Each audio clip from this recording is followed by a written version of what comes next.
sakit, SMS keras, ancaman, bahkan mengatakan hal-hal yang buruk sering saya temukan. Tapi saya cuma jawab Allahu Akbar, Allahu Akbar. Tiap ada SMS keras, Allahu Akbar, Allahu Akbar. Akhirnya capek-capek juga dia SMS karena saya cuma balas-balas begitu. Satu kali ada SMS masuk begini, Yesus itu sayang sama kamu, kembalilah sementara masih diberi kesempatan oleh Yesus. Langsung saya balas SMS-nya begini, Yesus itu tidak kenal sama kamu. Kamu kok bawa-bawa nama Yesus? Dia balas lagi sama saya, ini lucu-lucu memang seringkali. Kamu tahu kan, kamu bekas pendeta, Yesus pernah kutuk pohon ara, jangan sampai lagi Yesus kutuk kamu. Saya katakan, kalau Yesus kutuk, jangan besok-besok. Habis SMS ini saya mati kalau Yesus Tuhan. Saya mati kalau Yesus Tuhan. Bukankah Tuhan berhak mencabut nyawa seorang yang menyangkal, seorang yang mengolok-olok kalau dia Tuhan? Jangankan jauh-jauh, habis saya ceramah ini, kalau Yesus Tuhan, dead, mati saya. Tetapi sampai hari ini alhamdulillah justru saya sehat karena Yesus bukan Tuhan. Qul wallahu ahad, Allahus samad, lam yalid wa lam yulad wa lam yakul lahu kufuwan ahad. Sama. Sema Israel Yahweh Elohadus Yahweh ahad. Ketahuilah Israel Allahmu Yahweh dan Yahweh Esa. Biadabnya Yahudi tidak pernah mengatakan Yesus Tuhan. Katanya Yesus disalib di Golgota. Golgota ini bahasa Ibraninya tengkorak, bukit tengkorak. Katanya ini tengkorak ini di pinggiran Yerusalem.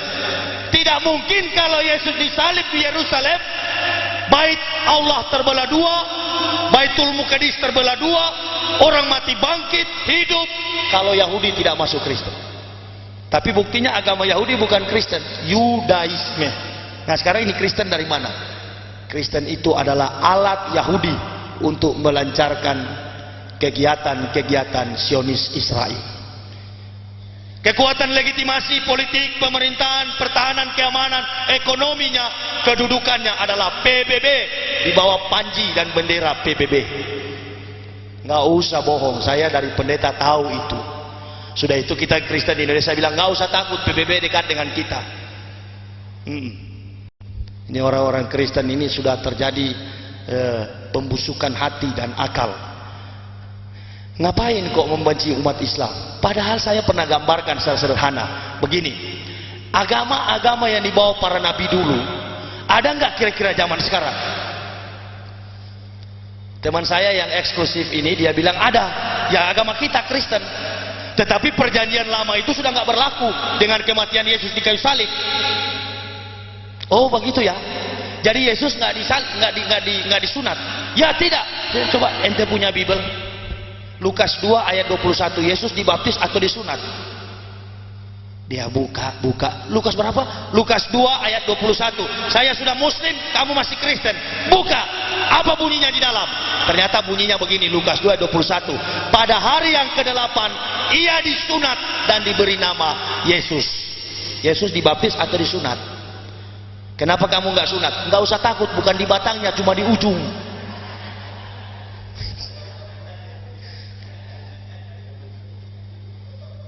Mana ada baptisan? Baptisan itu adalah sarana supaya rumus homoousios, Bapa, Anak, dan Roh Kudus satu di dalam Esa, Esa di dalam Tiga. Jadi sama dengan iklan sampo 3 in 1. Begitu ya. Memang betul-betul sinting sekali. Nggak apa-apa, memang kita bicara secara logika. Agama Islam itu agama yang rasional, dan karya kebesaran Allah di tengah dunia sangatlah rasional, tidak pernah bertentangan dengan akal manusia. Subhanallah. Jadi saya pikir-pikir, kenapa biar hidup susah? Biar saja susah, yang penting kita masuk surga. Amin ya robbal alamin. Teman-teman saya itu yang kaya mereka, tiap bulan terima gaji berpuluhan, tapi satu dengan yang lain seperti anjing dan kucing. Coba ini yang direkam ini dijadikan CD baru disebarkan. Pasti pendeta-pendeta yang dengar, aduh dia telanjangi lagi kami. Memang betul ya. Siapa tahu juga setelah jadi CD disebarkan dan para pendeta-pendeta itu sadar dan bersatu. Tapi namanya setan dengan setan susah Pak. Pastor dengan pendeta, pendeta dengan pastor, nggak baku cocok. Karena pendeta bilang sama pastor, pastor munafik.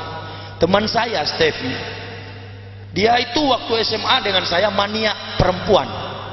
Kok tiba-tiba dia sekolah kepastoran, jurusan kepastoran, tamat jadi pastor, ditempatkan di Filipina. Setiap Natal ketemu di Manado. Saya tanya begini, Steph, ente dulu kan waktu SMA suka-suka pacaran. Sekarang kamu kok jadi pastor, apa mampu nggak kamu menghadapi tantangan seks? Dia bilang, oh mana saya mampu, kalau saya mau saya tinggal buka itu baju imam dan saya cari di pinggir-pinggir jalan. Saya bilang, kurang ajar betul juga kamu. Ah tidak apa-apa, kan kamu pendeta, saya pastor. Dia tidak tahu 2006 saya mau masuk Islam. Habis dia sekarang saya bongkar. Jadi dilarang poligami tapi zina jalan terus. Dibuat baik-baik, dijamin keadilan dalam aturan-aturan biologis, direalisasikan. Saya begitu. Saya katakan kepada pendeta-pendeta, saya punya istri 2, tetapi saya tidak pernah berzina. Pendeta-pendeta pergi ke Jerman, habis sidang gereja dunia, sudah ada bule-bule sudah telanjang di kamar. Jangan bohong, saya yang pernah alami. Lah iya, ngapain saya bohong? Memang saya yang alami kok. Bahkan kakak ipar saya di kamar hotel saya kepergok dengan perempuan nakal alias WTS. Hei, siapa ini? Ah sudah kamu, dia bahasa Manado. Ngana ke sana, engkau tidak boleh tahu. Sondor engkau tahu. Saya pembawa umat masuk surga. Jadi yang begini tetap di surga. Bahana, astagfirullah. Karena di Kristen ada juru selamat. Di Islam cari selamat masing-masing. Yang KTP tetap masuk surga. Tapi imam tua di Toli-Toli bilang, kalau Islam KTP masuk surga, kambing hidup, ibarat kambing hidup dikupas kulitnya. Jadi jangan coba-coba kita beragama Islam terus Islamnya suam-suam kuku. Kita punya Islam setengah. Uduhulu disilil mi kafah. Masuk ke dalam Islam secara kafah. Saya lebih memilih kebenaran Islam. Insya Allah 5 tahun saya akan berjuang dengan penuh keberanian, dengan iman yang diberikan Allah, agar Indonesia ini bisa sadar dan tidak ada lagi agama kafir. Orang-orang Kristen itu akan sadar Hindu Buddha dan mereka kembali kepada Islam. Akhir kata saya, doakanlah kami sekeluarga, karena biar bagaimanapun tanpa dukungan doa dari Bapak Ibu saudara-saudaraku rahimakumullah, maka sulit bagi kami untuk menegakkan agama Allah. Dan satu hal lagi yang saya garis bawahi untuk menjiwai pikiran saya lebih lanjut tentang wajah kekristenan yang rusak itu, silakan miliki buku-buku saya dengan judul Kebenaran Islam Menurut Mantan Pendeta, dan buku yang sudah mau selesai saya tulis sekarang sudah di penerbit. Lukas 16 ayat 19 sampai 31 menjelaskan orang Kristen masuk neraka. Mungkin buku itulah buku yang nanti akan mengislamkan Indonesia, karena semua rahasia gereja akan saya bongkar. Selama ini terus terang orang Kristen gak tahu kepalsuan gereja, tapi saya sudah spekulasi, minimal saya penjara, maksimal saya mati. Kalau di penjara banyak belajar dan sholat, kalau mati. Akhir kata saya, ihdinas siratal mustaqim. Wassalamualaikum warahmatullahi wabarakatuh.